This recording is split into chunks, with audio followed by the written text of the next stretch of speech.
नमो बुद्धाय, जय भीम सभी को। और आज हम माता रमाई के संघर्ष के बारे में बात करेंगे कि सही कहा है किसी ने, एक सफल औरत का साथ अपने पति के साथ होता है तो उसके लिए कोई भी कठिनाइयाँ आगे नहीं आ सकती। जैसे माता रमाई ने बाबा साहेब का साथ दिया। अगर आज के टाइम की हम बात करें, चाहे उसमें हमारे लिए चाहे और भी आगे जो भी हैं, कि ये नहीं कर सकती थी जो माता रमाई ने किया। माता रमाई ने बाबा साहेब का बराबर से साथ दिया है, बल्कि ज़्यादा ही। बाबा साहेब को ये डिस्टर्ब कभी नहीं किया कि आप अपने समाज के लिए, अपने देश के लिए जो काम कर रहे हो उसमें कोई दिक्कत आए। तो सबसे पहले तो हम आपसे ये कहेंगे कि माता रमाई का जन्म 7 फरवरी 1898 में दापोली, महाराष्ट्र में हुआ था। और बचपन का नाम था रामी और पिता का नाम था भिक्खु धुत्रे और माँ का नाम था रुक्मणी। और माता रमाई, रमाबाई 3 बहनें थी और एक उनका छोटा भाई था। तो इनकी बचपन में ही माता पिता की मौत हो गई थी। मौत हो जाने के बाद इनका पालन पोषण मामा और चाचा के यहाँ हुआ था और ये मुंबई में जाके रहने लगे थे। तो अप्रैल 1906 में माता रमाई का जन्म के बारे में तो बता ही दिया। उनका विवाह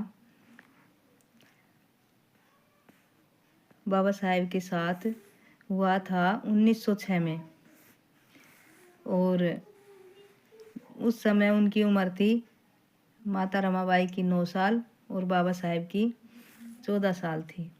ऐसा इसलिए उस समय भारत में बाल विवाह पर कोई रोक नहीं थी। ये बाल विवाह पे रोक तो अभी कुछ दिन पहले ही हुई है, पहले नहीं था, क्योंकि सभी का बाल विवाह हुआ था, हमारा भी हुआ था। और बाबा साहेब 10वीं क्लास में पढ़ते थे और माता रमाई बिल्कुल पढ़ी लिखी ना थी। और शादी के बाद बाबा साहेब ने उन्हें पढ़ना सिखाया था, जिससे वह अपना नाम लिखना सीख गई थी माता रमाई। बाबा साहेब प्यार से उसे रामू कहते थे। माता रमाई बाबा साहेब को प्यार से साहब कहा करती थी, साहब कह के बुलाती थी। एक दिन ऐसा दौर आया बाबा साहेब के जीवन में, 1920 में बाबा साहेब दूसरी बार अध्ययन के लिए इंग्लैंड गए थे। तो रमाबाई के पास घर चलाने के लिए पैसे बहुत ही कम थे।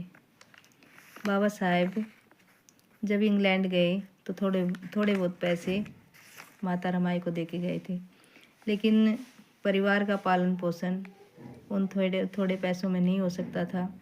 वो पैसे जल्दी ही ख़त्म हो गए। तो माता रमाई घर में भी काम धंधा करती थी किसी के, और दिहाड़ी मजदूरी भी करती थी, और गोबर बीन के लेके आती थी, उसका उपड़ा बना के बेचती थी।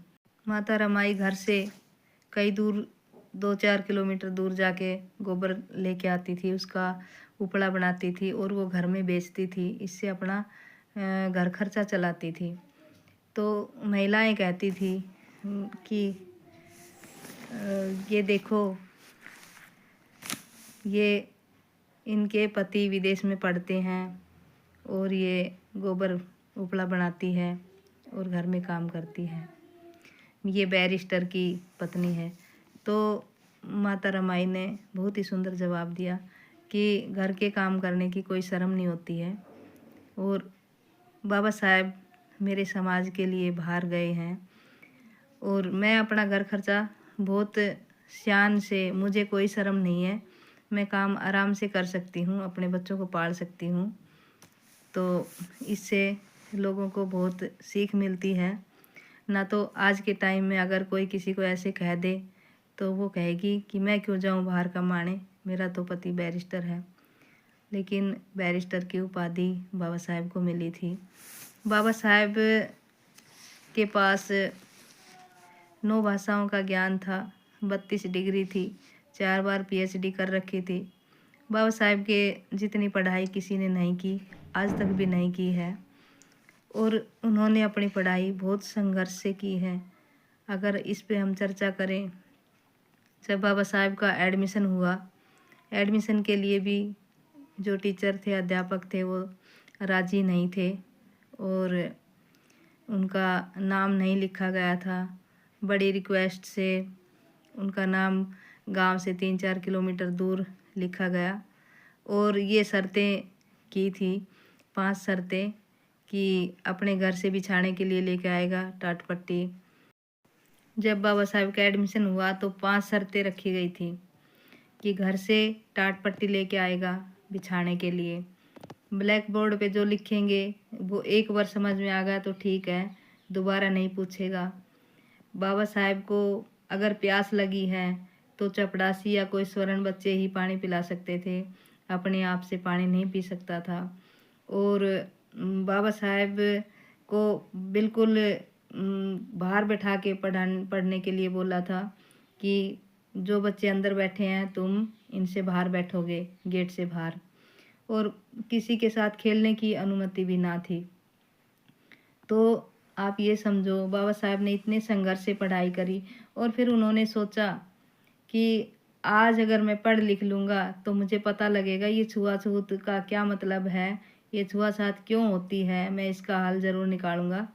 बाबा साहेब ने एक बार अपनी माँ से पूछा कि माता जी, मम्मी मुझे ये बताइए माँ कि ये जो जात पात छुआछूत है ये कहाँ लिखी है।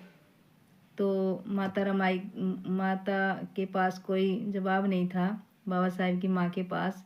उन्होंने कहा कि बेटा लिखी होगी कोई किताबों में। तो भीमा माई ने ऐसा जवाब दिया तो बाबा साहेब ने सोचा कि उन्होंने कहा मैं वो सारी किताबें पढ़ूंगा, मैं देखूंगा कि कहाँ लिखी है वो, कि ये जो छुआछूत होती है ना, और मैं देखना माँ पूरे देश के लिए एक ऐसी किताब लिखूंगा जिसमें सबके लिए समानता का, बराबर का हक अधिकार होगा। और बाबा साहब ने वो करके दिखाया। उस किताब का नाम है संविधान। आज हमारा पूरा देश संविधान से चलता है। संविधान में सबको समानता का हक अधिकार मिलता है। कई लोग तो कहते हैं जो पढ़े लिखे, माता रमाई मेहनत मजदूरी करके घर खर्च चलाती थी और जो पैसे घर खर्च में लगते थे बाकी थोड़ा बहुत बचा के बाबा साहेब के लिए रखती थी कि वो विदेश में पढ़ते हैं, पैसों की ज़रूरत तो पड़ेगी। तो जब बाबा साहेब को पैसों की ज़रूरत होती थी तो माता रमाई यहाँ से भेजती थी। वो बाबा साहेब का बहुत ख्याल रखती थी। तो बाबा साहेब फिर भी थोड़ा बहुत खा के ही पढ़ाई करते थे अपना।